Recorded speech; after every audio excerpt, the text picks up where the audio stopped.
Hi there, and welcome to the Skylight Books author reading series. If you'd like to learn more about us and our many upcoming author events, please visit skylightbooks.com, where you can browse our inventory, buy books, and join our Friends with Benefits Club. You can also follow us on Twitter, Tumblr, and Facebook.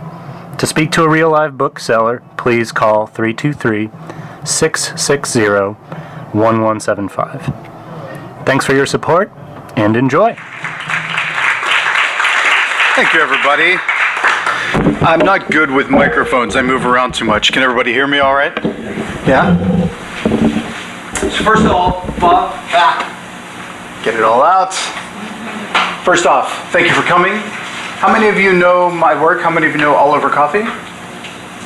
All right, fair amount of you. For those of you who don't, All Over Coffee was a comic strip that was not funny. It was a comic strip without the comic. It ran in the San Francisco Chronicle from 2004 to 2015. It was a very odd feature. It was what I considered a deconstructionist. It was a very arty type of endeavor.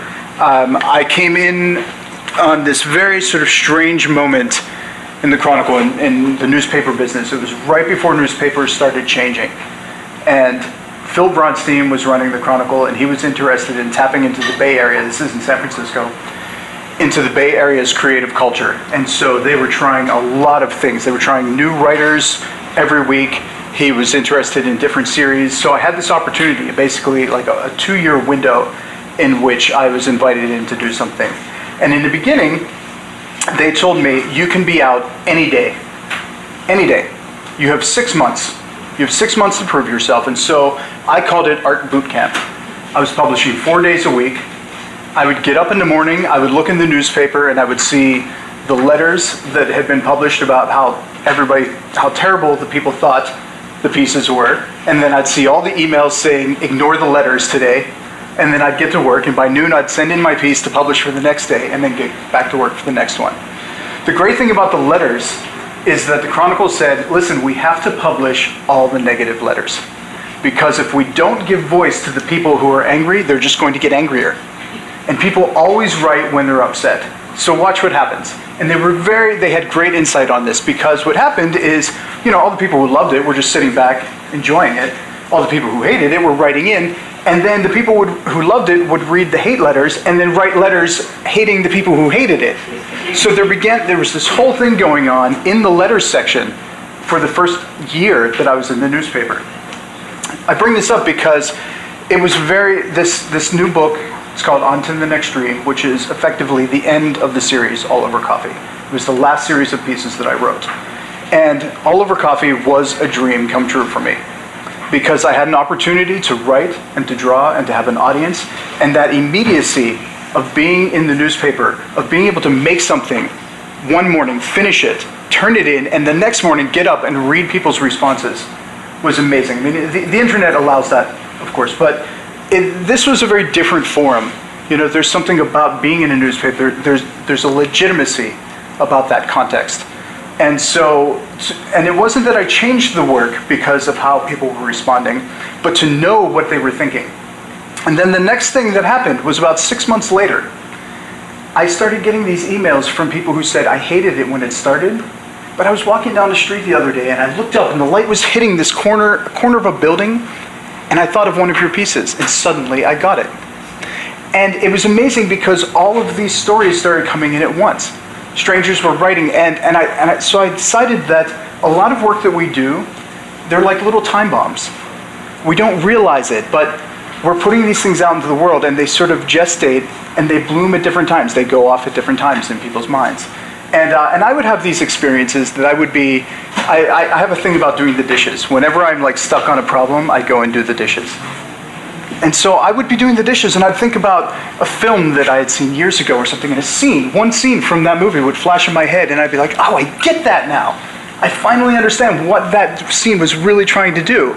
And I realized that's what All Over Coffee was doing. And it gave me the sense of, it has about a 6-month period that it takes for people to be able to get it.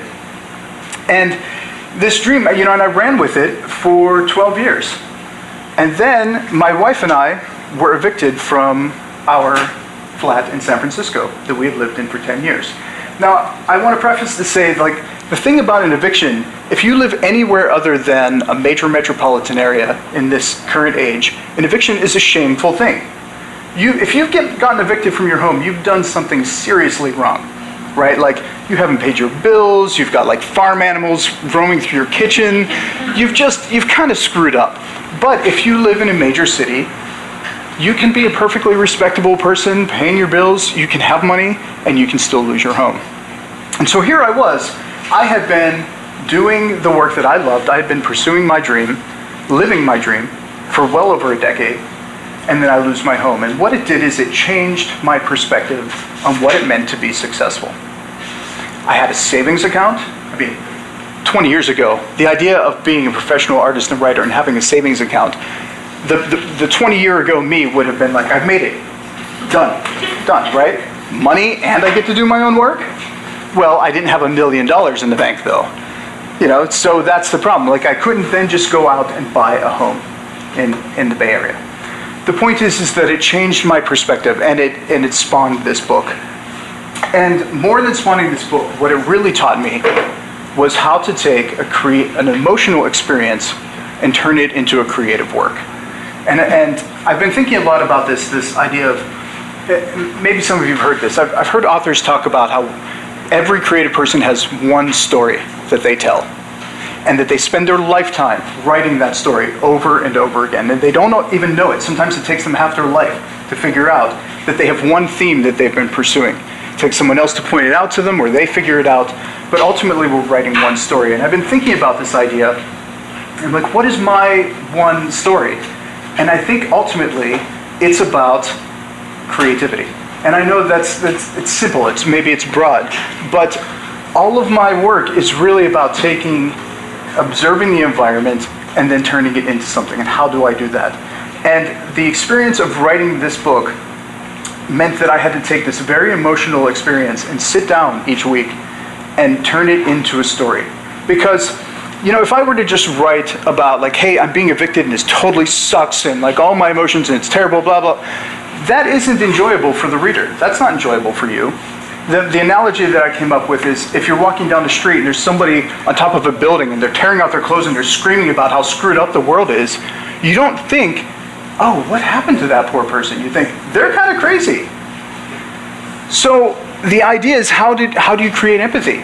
You have to make the viewer or the reader feel the same way you do. And that was my job. I understood that was my job, is to take these emotions and to turn it into an experience for you, the reader, to feel the same way, to say, oh, this is crazy. And so I call this an absurdist novella. And my goal became to start each chapter. I began with a seemingly normal situation that then I amped up to a crazier and crazier level, so that it goes beyond reality, because that's how I felt. That's what I felt was happening in my life.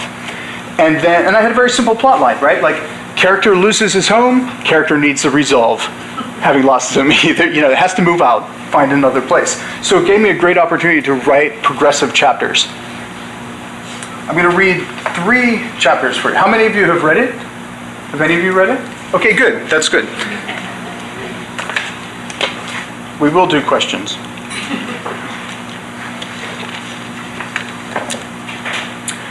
So there's an introductory chapter, but I'm going to read you the first one.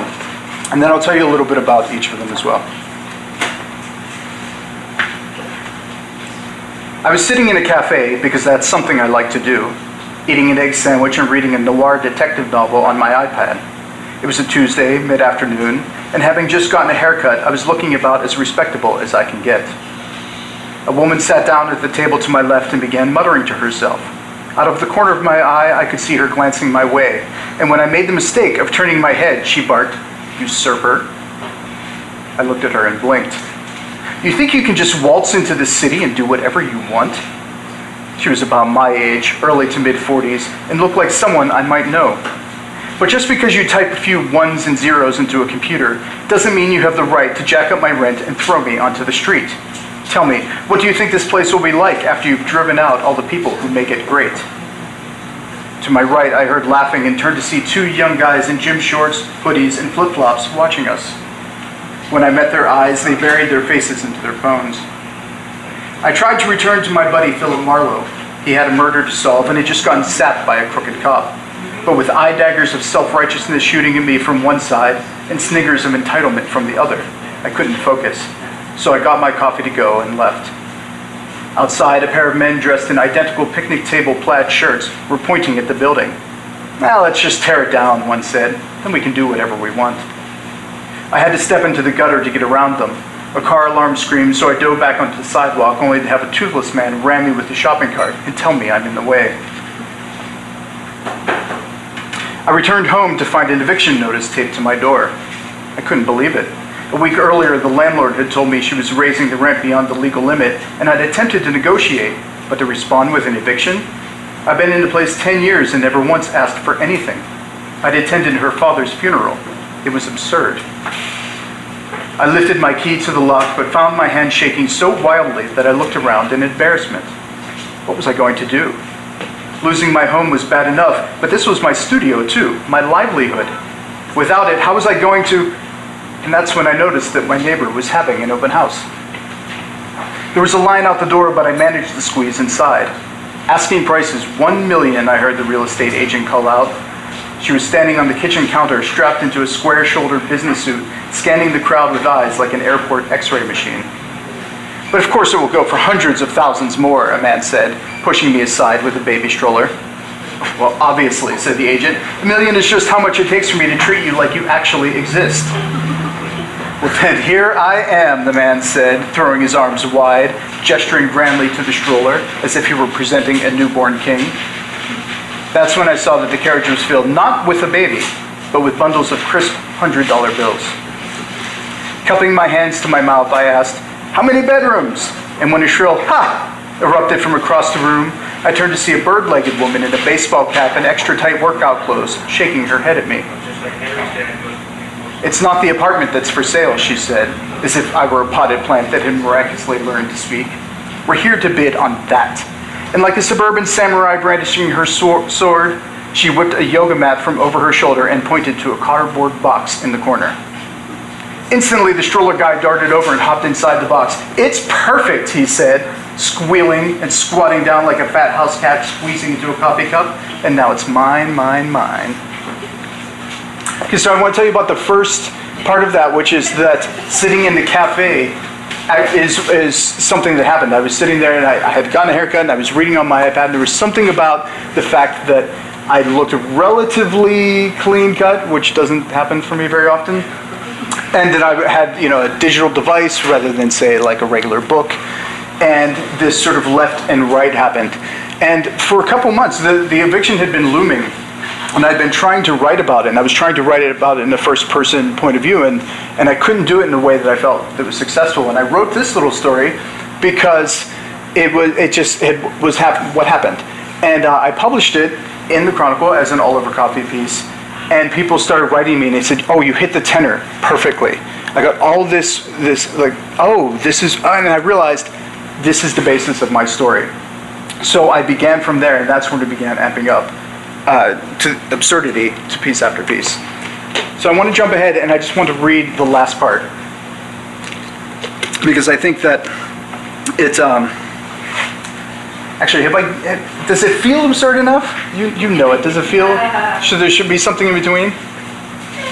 Maybe? I'm bad at knowing.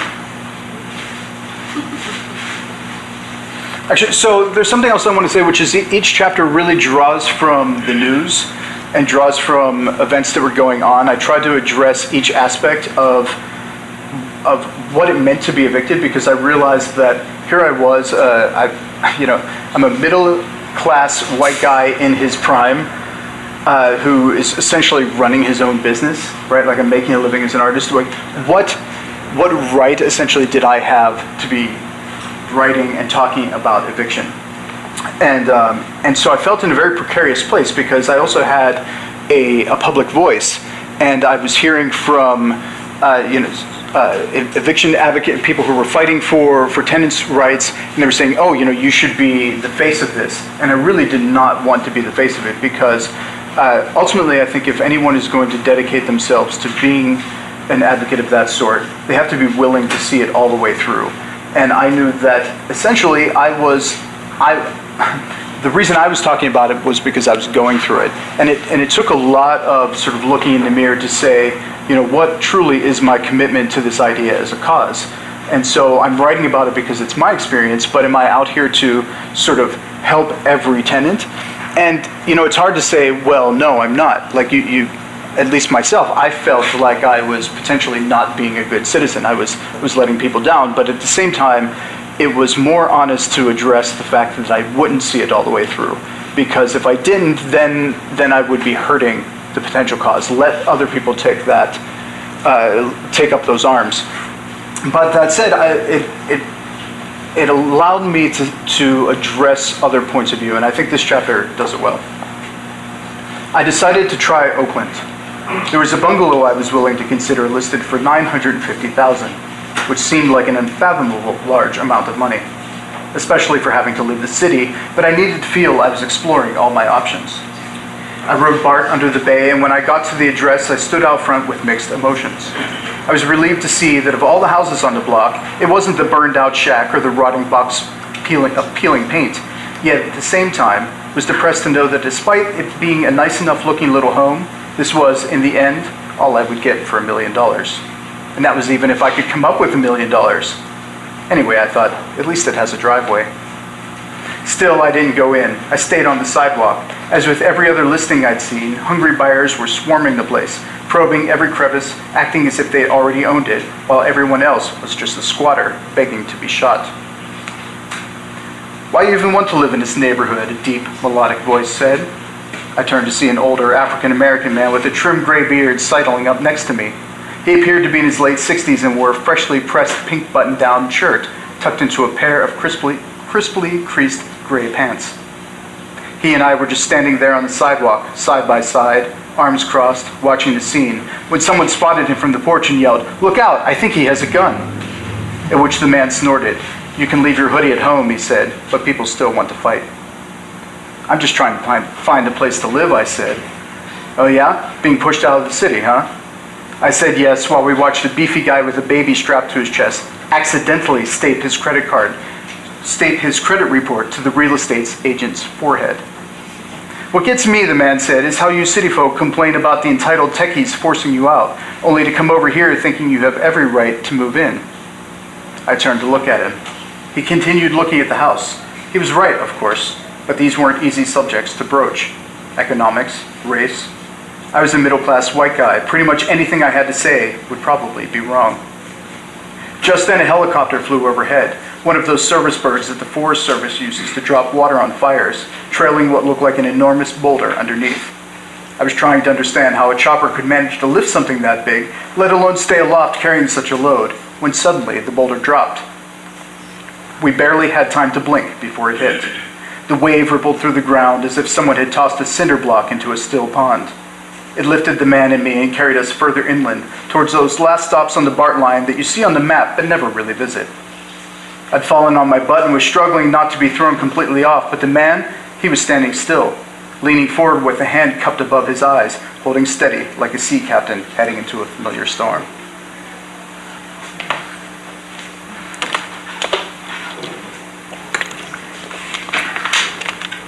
All right, one more and then do a little questions.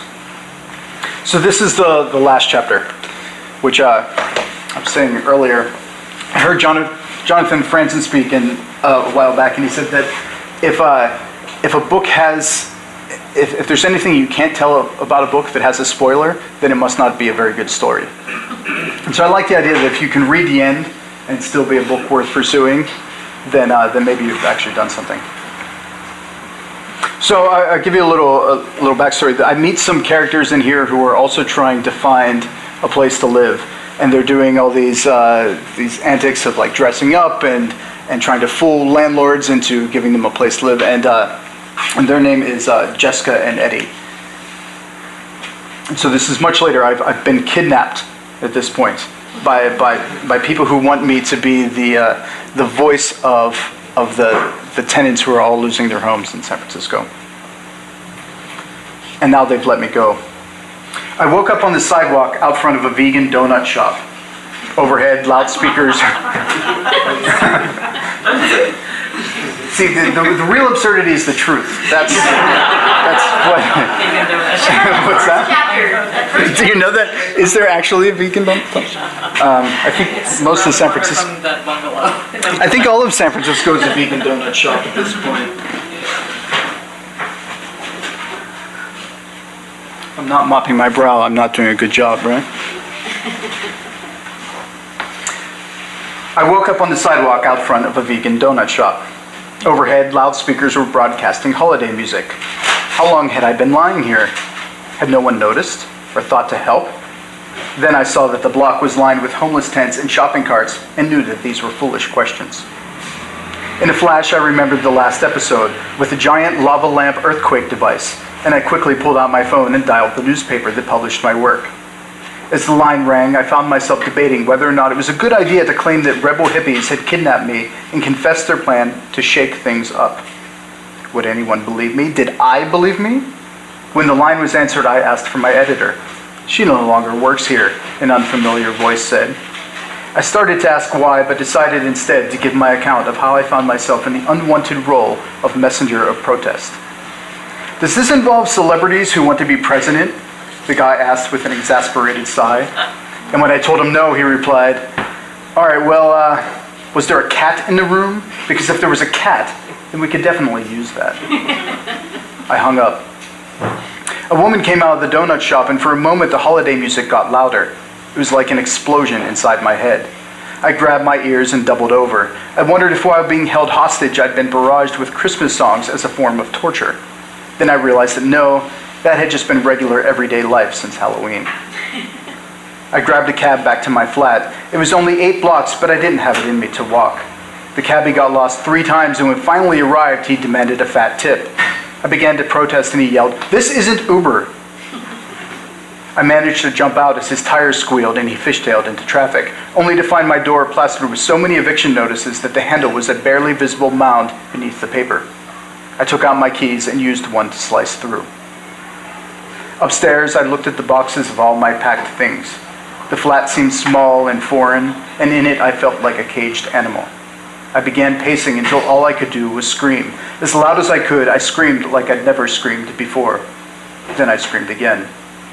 And when I was done, all I wanted to do was curl up in that silence and hermetically seal myself off. But that was impossible. My home was mine no more, and that's when I saw outside the window the burn was coming in fast. It looked like an inverted storm cloud, consuming everything in its path. I'll tell you about the burn in a moment. Whether I liked it or not, this era of my life was now at an end. I thought back on All Over Coffee of the last 12 years of my work, and while in my bones I knew I'd given my all, there was still more to say. For example, I wanted to talk about how each of us has our own version of San Francisco, a portrait that is formed on the day we arrive, and that, as the years go by, we hold up as the one true representation of the city. But because it's a portrait of our own making, it's different from everyone else's, and therefore inherently false. Which is why I know that what I'm about to say is surely just another distortion. That maybe the only true nature of San Francisco is one of change, a boomtown, where dreams are tested and lives are remade. Which is the very reason why so many of us love it here. And why to complain about it changing is like going to a heavy metal concert and bitching about the music being too loud. I shook my head to myself. It was a clever but one-dimensional idea, because there was another side, a counter-argument that said not all change can or should be tolerated, which I instantly recognized as true. Then the issue, was about drawing lines, between progress and stability, between tolerance and rules. Clearly, I was still sorting out these lines, as we all were, but it didn't matter. Time was up. Beyond my window, the buildings were gone. In their place was surely something new, but all I could see was a blinding white of nothingness. And so, with only a few minutes left, what really did I want to say? Did I want to go out on a snark, a burst of showmanship, a loving farewell? All 3 would have been nice. Except now the burn was at the window, consuming the edges as if they were a lit fuse. So I decided just to say thank you. I had been 21 when I'd come to San Francisco to make my name, and now I was 43. I'd had the opportunity to wander the streets, draw corners of buildings, and scribble odd quips that readers mistook for overheard conversations. I'd expressed my vision of San Francisco and was lucky enough to have others appreciate it. I had succeeded. My dream, along with my version of the city, had been fulfilled. But now the walls were completely gone and the edges of the floor were being eaten away. Only a small island of hardwood planks remained beneath my feet.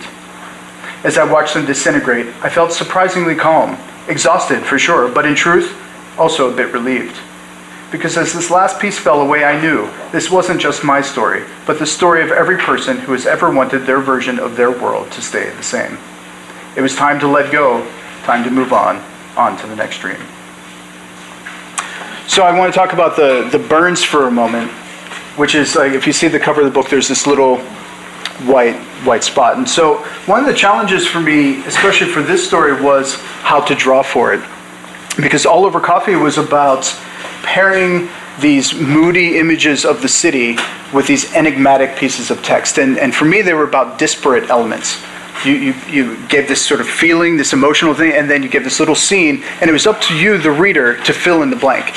And it was my idea was I was leaving space for you, the reader. And these weren't sequential pieces, they were one-offs. So when I set to writing a narrative, it changed the dynamic of the storytelling. Suddenly I had this story I was telling about a character that was being evicted. And so how do I draw for that? I couldn't draw for it in the same way. And so there are two visual themes in this book. And the first are discarded elements. So everything that you see are these objects that I found on the street. I'd be walking along and I'd say, like, oh, randomly across the street from our place, there was a chair with a pair of shoes and a blanket sitting on it.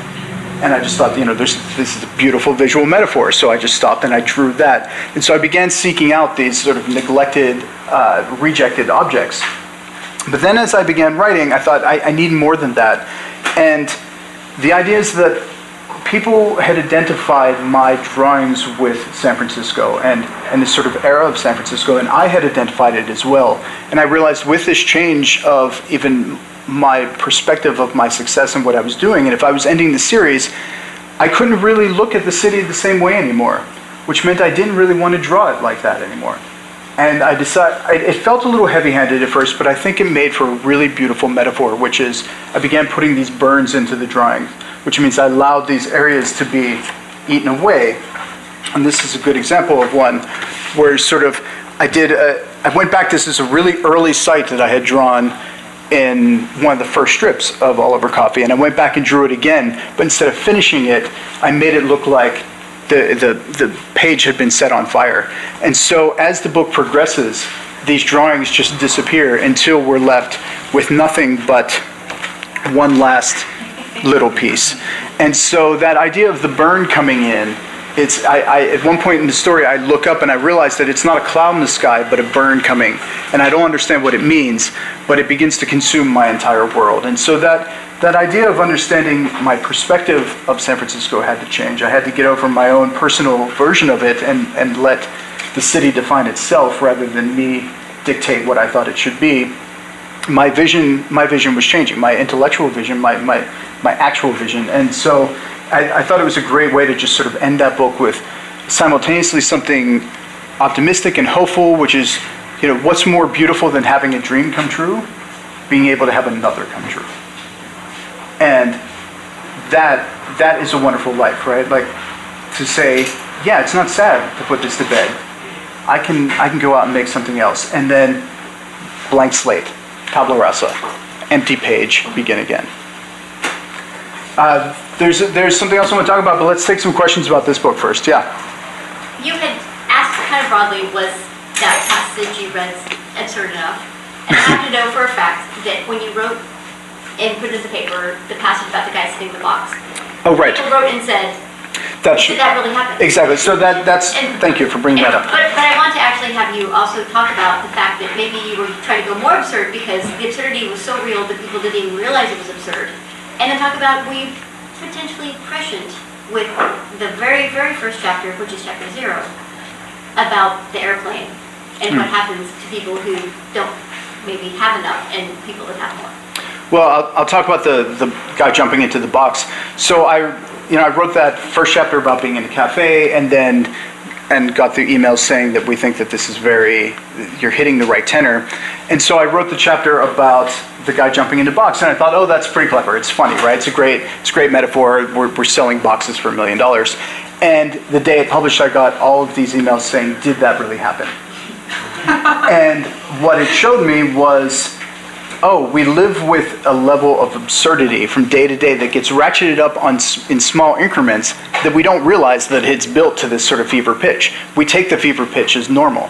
And that it was my job then I had to keep amping it up. Like, I had booksellers writing to me. Actually, I had a reviewer write to me and apologize because they had labeled it as fiction. And he said, "I'm so sorry. You know, your review went out today, and I meant." And I was like, "It's not a memoir. This is really weird. I must have blown it, because if you really think this is a memoir," and that's the thing. Like, you know, the boulder dropping from the sky and rippling people out hundreds of miles through the land, and maybe some of it was being in the newspaper, but even in book form, there was this sort of a suspended reality that happens, and so, you know, after the box piece published, I had to just keep ratcheting it up, and that's why eventually I get kidnapped, and like a version of me comes from the future, and I had to keep saying, how can I make this ridiculous? The Prussians, I would have to read the chapter. Are there any? The airplane. Yeah. So you're asking me to read that? You should. Okay, all right. Request. Okay. So this is my version of an introduction. You'll understand more in a moment.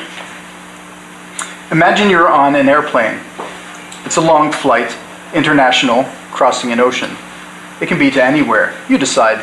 Pick someplace good, a place you love or have always dreamed of seeing. You've already boarded, stowed your luggage, fastened your seatbelt, and suffered the safety video. The plane is taken off and the cabin lights have dimmed. Maybe you've read a few pages of a novel, or maybe you've dialed up a movie, but either way, you've settled in and fallen asleep. Now everything is shaking. You open your eyes to see a stewardess with her hand on your shoulder. "Excuse me," she is saying. Her eyes are intense and hard. "Is there a problem?" you ask. Groggy, confused, you lurch forward and look around. Rows of your fellow passengers are sitting peacefully, most with blankets tucked up to their chins. In the aisle, there appears to be an especially long line for the restrooms, but that doesn't seem worthy of concern. "I said, excuse me," the stewardess says again, and this time she grabs a fistful of your shirt. "You need to get up." "What?" you ask. "Why?" But she has already unbuckled your seatbelt and is pulling you to your feet. She's remarkably strong.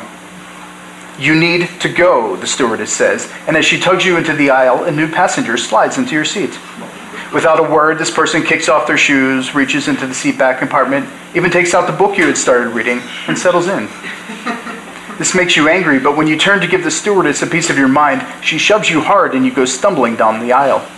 You try to regroup, but she keeps shoving you until you're at the front of the plane, where another stewardess is turning the handle to the door. You want to scream, "Wait!" but then the door opens and a blast of cold air rushes in. And shockingly, you find you can still breathe. And even more shockingly, no one else on the plane seems to care. The guy sitting right there in the emergency exit row, he just pulls his blanket a little tighter and slides the courtesy sleeping mask over his eyes. "Please," the stewardess says, "don't make this any harder than it needs to be." And she motions to the open door. Outside you see only blackness, maybe some white-gray clouds far below, but otherwise, nothing. The stewardess, frustrated by your unwillingness to move, rolls her eyes, as if every second of your continued unwanted presence is an egregious and personally offensive violation of not just man's law, but God's as well. Seeing that you're one of those entitled types who won't go without a reason, though, she takes a deep breath and says, "Listen, the market has changed. We can now charge 5 times what you're paying for your seat, which means you have to get out." "But it's mid-flight," you say, "and I've already paid for my ticket." "Well, you were only renting," she says, "and we own. This is just the way things are," and she pushes you out the door. So I wrote that about midway through doing the series, because it's a different person. It's putting you in that first person. Imagine that you're in this situation. And I think it makes a great intro, because it sort of gets you into the seat of like, oh shit, what's going on here? I'm being pushed out the door. But interestingly, the week that this book launched is the week that the United? The guy had been dragged off the United plane. And so there was this the prescience is sort of like, wait a minute, this is kind of what I was talking about. Like, we're literally being dragged off our seats that we paid for. And so, yeah, I like that there's that sort of contemporary cultural reference for that situation. Anybody have any questions? Yeah? I'm curious if you can speak more maybe on how you've come to terms with the relationship with the arts community within the Bay Area, within San Francisco, particularly. I think last time I started work was at a monster art drawing rally from Southern Exposure about 2 years ago, but now with like Minnesota Street Project, this influx of capital, and these other private organizations that are coming up that are meant to be for community arts, like how you've been able to come to terms with that, or how you feel your relationship is in the city, and if you still feel the same willingness to be a part of it, or if there's kind of this constant conflict between the two. Well, and I will preface it with it's just my point of view, right? It's my opinion, which is outrageously biased by my own desires or lack of fulfillment of those desires. Which is I've never felt that San Francisco was an art town. If you look, historically, San Francisco has been known for many things, but the only there's sort of two art movements that I can think of. There's the Bay Area figurative movement from sort of mid-century, which I adore, and there's sort of the Mission School, but I think that's a very it's mild in terms of it didn't make a huge impact in terms of the art world. A little abstract expressionist too, right? For figurative. Yes, but I think that in what I'm talking about is sort of on the history books. If we were to write our decades out and say what is this city remembered for, art doesn't really come up. And it's just my opinion, but I think there's a lot of small dog mentality, like the running around the big dog yapping, wanting to be sort of taken seriously. And in turn, what often happens is that the local art scene gets ignored because they're so concerned about being taken seriously on the world stage that they're not just kind of kicking back and being comfortable at home. Now, when I launched All Over Coffee, I got very much rejected from sort of the contemporary art scene because essentially I was publishing for one, so that automatically, and I was being representational in my drawings, so they just called me an illustrator, which I understand, and because by definition an illustration is that which appears in a published work, but for me, the idea of an illustrator is one who works commercially, who is commissioned to do work for somebody else's aims, and that wasn't how I was working. So, fine, okay, they weren't interested in me, but 10 years later, the museums were more interested in me, and so it really is about sort of, the tides change very quickly. Now, in terms of how I want to keep working there, I think that there is a strong underground community. I think there's a lot of people who care about art and a lot of people who want to make art, but it also feels like it's where people go to find themselves. I mean, that's San Francisco, right? It's not necessarily where they go to do it for the rest of their lives.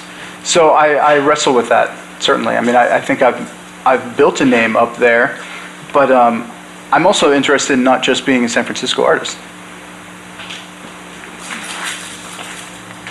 Yes? I'm thinking about, the real versus surreal and how the lines are kind of blurred, and I was wondering about the burns, particularly if there was a parallel drawn with, I know there was a little bit of news for a while in San Francisco about buildings perhaps being intentionally burned for money, insurance purposes, property value purposes, whatever the case may be. And I was wondering if that parallel was fresh in your mind when you were working on this. It wasn't, but I do know what you're talking about. I don't know that there have been any cases that have been proven to be arson for that sense, although there's certainly been some suspect. There was the building on Mission and the 25th, right? And some people died in that because of the sign had been put in place where the fire escape couldn't work. And the landlord was suspected, but I don't know if that was proven to be the case. No, it wasn't, although it's interesting that you say it because there's a handful of large buildings that are burned that are just sort of looming, and they take forever to deal with. I don't know if it's insurance or what, I can't speak to that, but I drove by one just a couple days ago, or like right before we left town, and I was thinking about it, I'm like, that building's been there for a year, and how interesting that in this market where there's so much talk about, real estate and space, but to take that one step further, there's a lot of empty storefronts. There's a lot of vacant commercial space that isn't being used because you have landlords who own these properties who don't necessarily need to make money off of them. They're paying taxes based on whatever old numbers, and they're just letting them languish. And that's something that's being talked about in City Hall right now, which is taxing those spaces if they languish. So it's funny how on one hand space is a premium, and then on the other you have all these spaces that people are just like, yeah, I can do whatever I want with. I don't care if I put people in them. But I want to say one last thing, which is that it's funny, I get a lot of these questions, and it's just not my specialty. Right? And inadvertently, no, it's okay, I'm not chastising you, but inadvertently I found myself like, oh shit, I have to learn about at least a little bit about this because I keep getting asked, and it was the precarious role that I found myself in. How can I be a creative person and talk about an emotional experience in such a political and social, with a political and social issue, and it continues to be difficult for me to come out and talk about it in that way. There was one, yeah? Me? Yeah. But I hate to do this to you again. So I'm really interested in this interface between the ownership class and the share economy. And I'm also interested in the Grenfell Towers in London, where the burning of that building made you really think that to be a poor person in this political climate is to really have a good analysis and risk assessment. So that to be poor, it's your responsibility to know whatever you're involved in, what's the risk you're going to die in that, because that's where they want you, right? The ownership class. Right, I understand. So I don't know if it's true, I'm posing it to you. No, well, it's been, right, I've read pieces about that. Oh, well, again, here's the, okay, let me answer that in a roundabout way, which is to say that I grew up, and my father, I grew up in a very blue-collar family. Two parents who were entrepreneurs, came from very meager means, who built up a middle-class life, taught me a good work ethic. I grew up with my father renovating burned-out buildings and dilapidated buildings, restoring them, and either selling them or renting them out. So I grew up basically with a landlord father, and had one. So in terms of my sympathies, I'm owning buildings. I'd like to own my own home. I have no.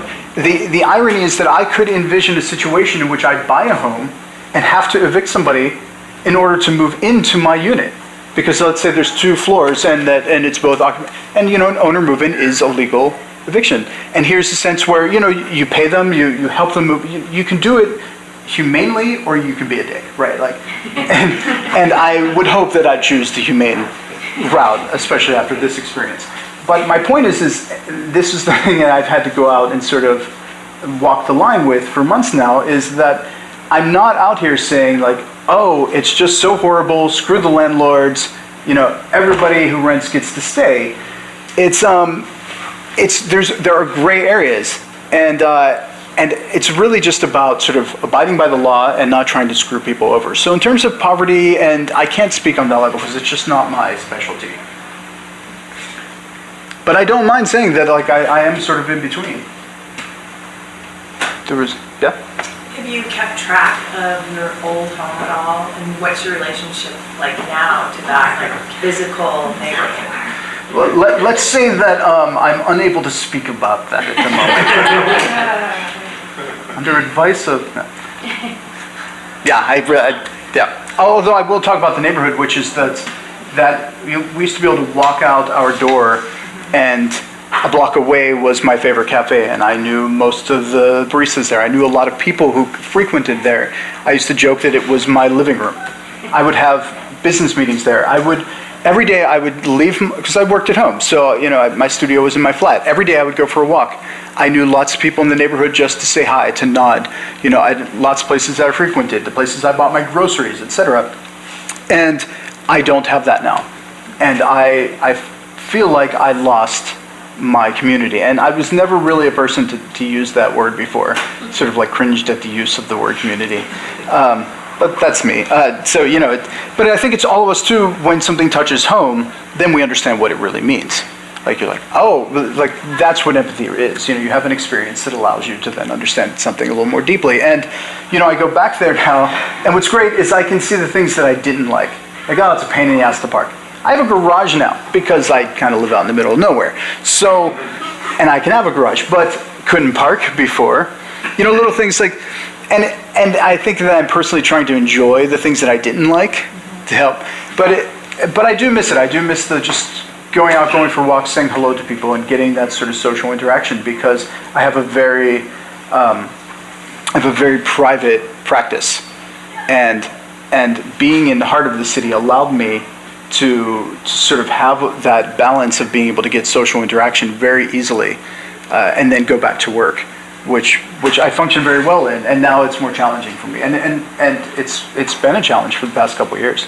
It's taken. I don't know that I'm still adjusted.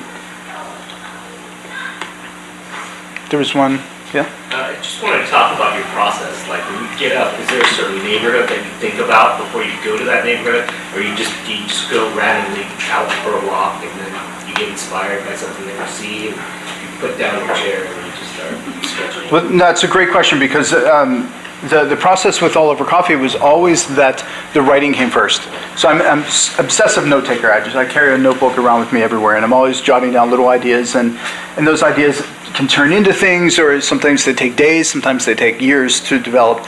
And what I would do is I would go out in the mornings or the evenings when the light was really beautiful, because in terms of my drawings, I'm talking about All Over Coffee, not necessarily this book, I was interested in formal qualities. This is the interesting thing of being, everybody fell in love with my cityscape drawings, but for me, I wasn't thinking about drawing the beautiful buildings of San Francisco. I was paying attention to light, shadow, form, composition. I was thinking about everything completely formal in terms of a creative sense.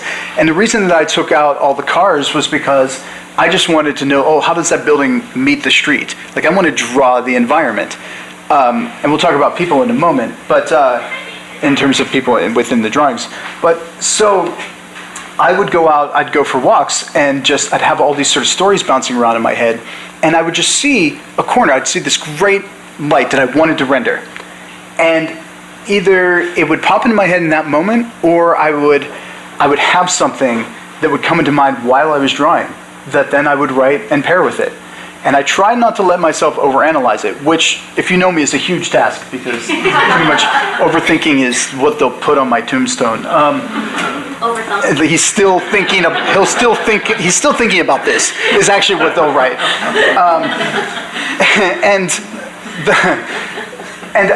Again, it was that disparity. And to explain that a little bit more, when I created All Over Coffee, I had about 15 drawings.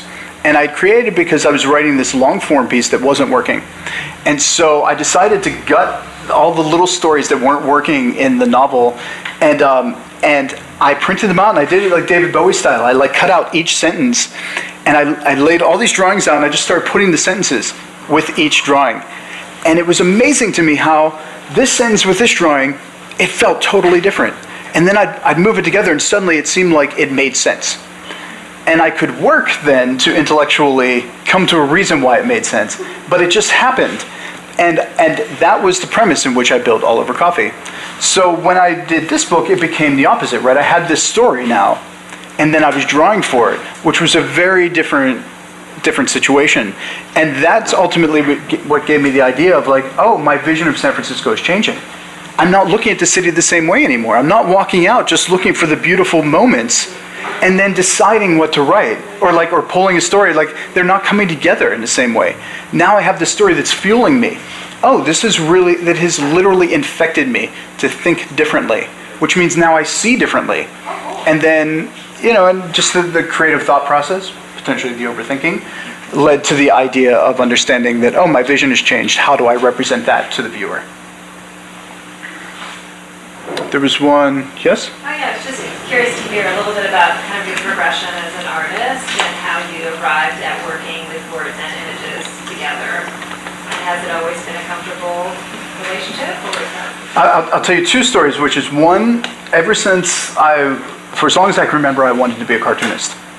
You would be a cartoonist? A cartoonist. So when I was a little kid, I wanted to make cartoons and comics. I just loved them. But I didn't read comic books. I loved newspaper cartoons. I loved single panel cartoons. And I loved stories.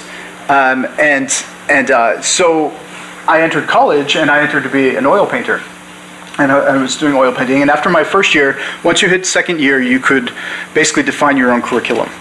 And so I was doing a double major in drawing and painting. And the way that worked is that you met every 2 weeks for critique. And in those 2 weeks, you just worked on your work, and you'd have to show up, and you'd have to sort of justify what you've been working on for those 2 weeks. And about midway through the first semester, my sophomore year, I was not working on my paintings at all. And it's literally the night before a painting crit, and I'm going through my sketchbook looking for ideas that I can lay down on canvas to somehow look like I've been painting for 2 weeks, which obviously is not going to happen.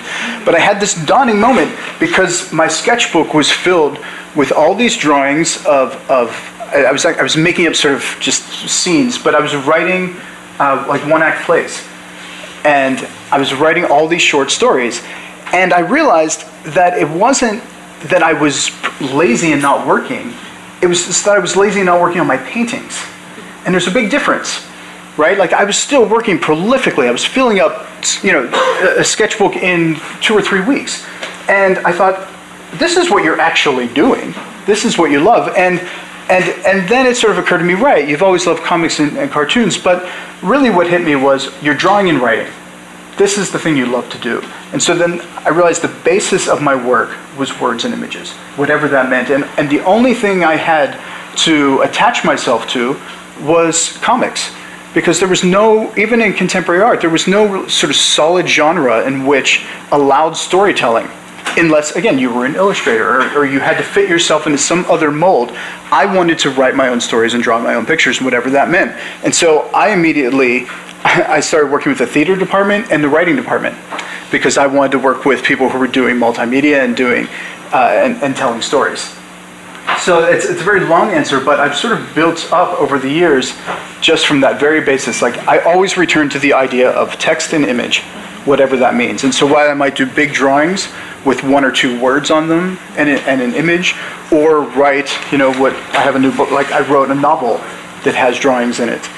So it's like sort of which side is driving first? Is the art side driving, and then the images come in and say, how do the images work with that, or do the words drive, and then how do I work with images there? And so I really like that sort of back and forth play.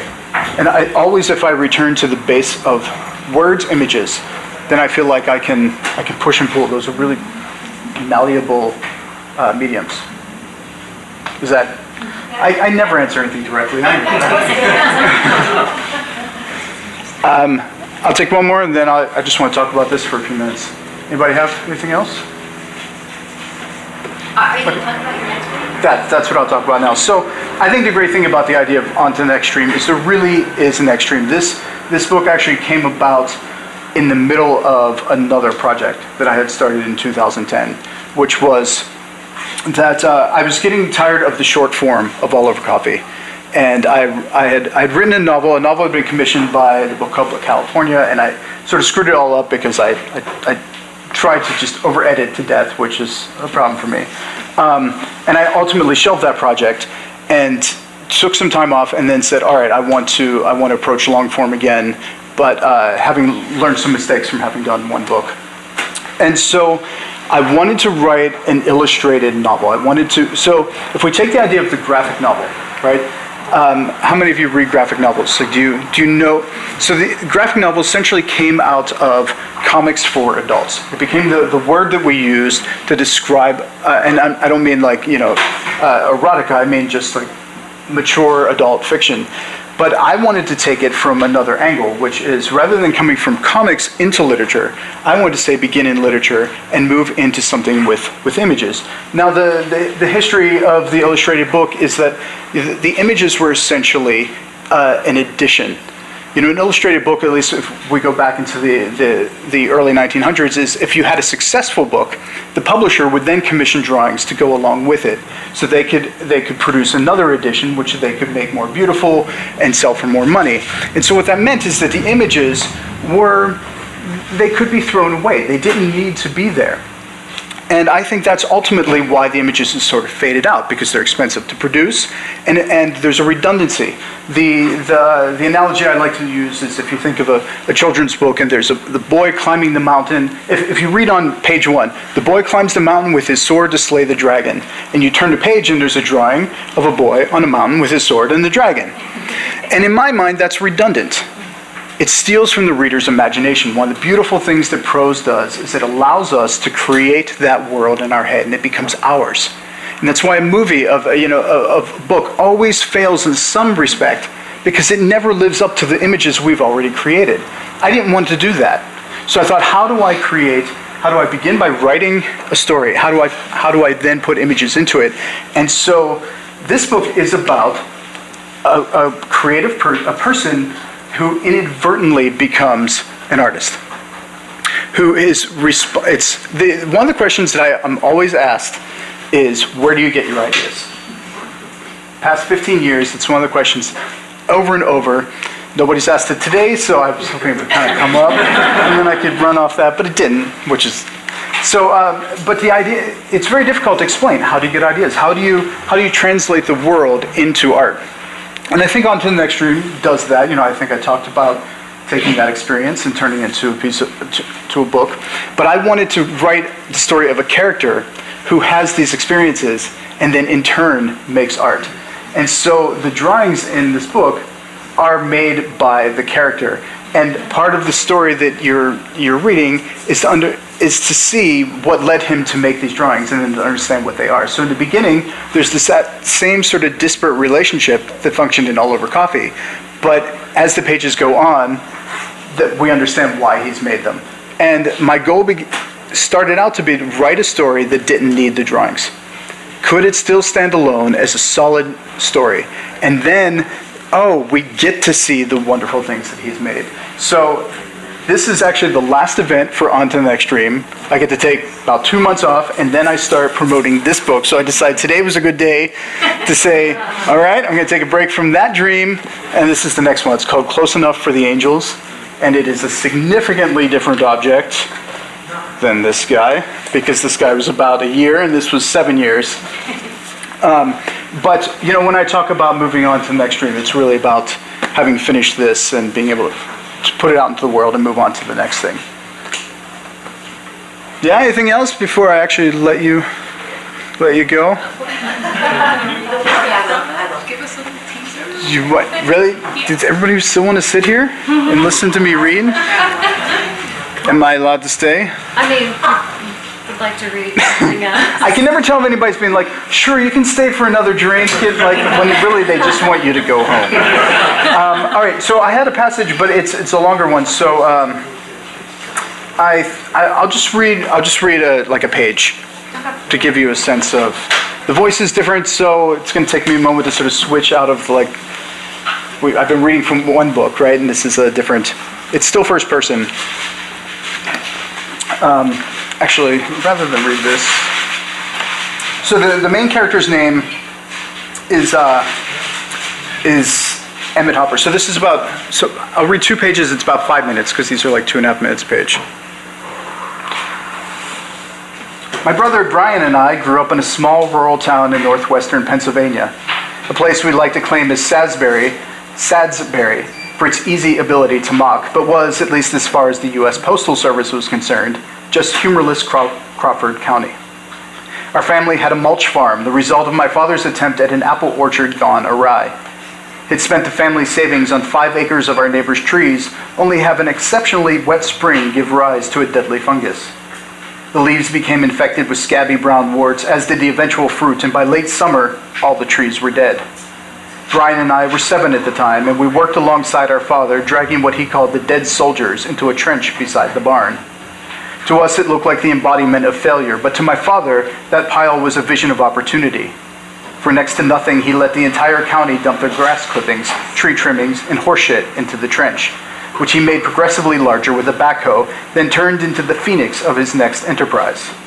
By the following spring, he was selling what became known in the illustrious circles of the compost world as the Hopper Blend.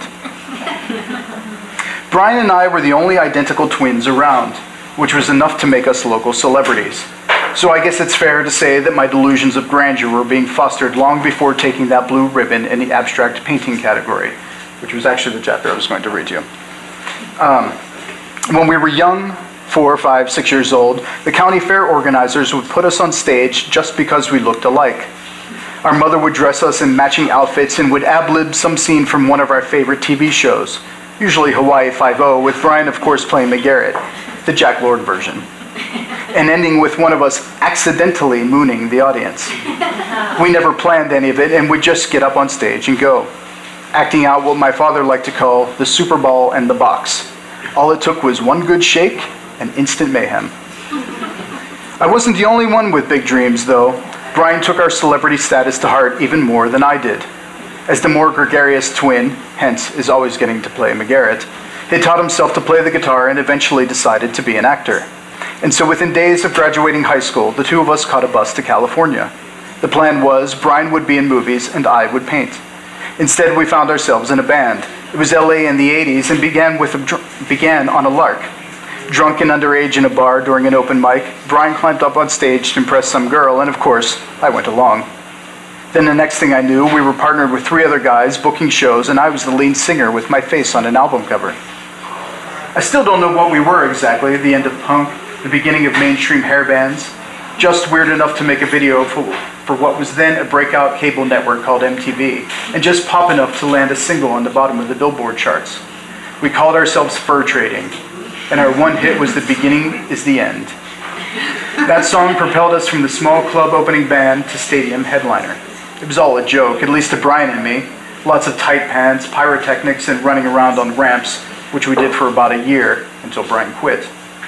The label had us under contract to cut a second album, but on the first day of recording, Brian showed up at the studio and announced that he had landed a role on a TV show. He just shrugged and said, "Sorry," then turned and left. And I thought, if Brian can make it as an actor, then I can make it as a painter, so I followed him right out the door. It was a shitty thing to do. The other guys, Barry, John, and Ezra, they were real musicians who had dreamed all their lives of making it in the music business, whereas Brian and I, we couldn't care less. Still, it was the right move. The brothers Hopper had no business being in music. If we hadn't quit, I'm more than certain in due time, it would have quit us. Despite being sued by the label and our former bandmates, we managed to do the unheard of in the music industry. Walk away with a little money.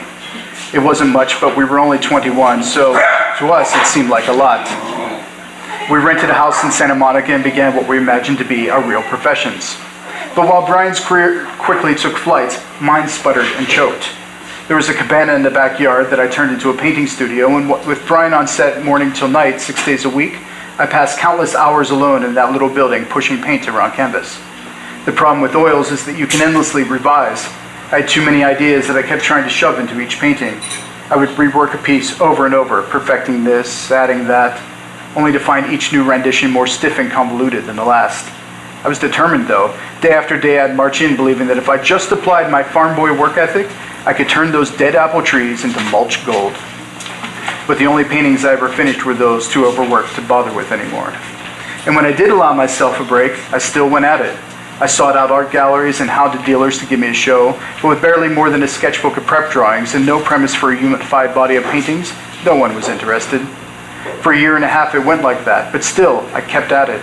And if not for Brian, who knows how long I would have gone on that way, because even with what happened next, it would take me 4 more years to finally gain my first and possibly biggest insight into what it meant to have a creative life. That the only chance I would ever have of making anything of any substance was when I didn't try.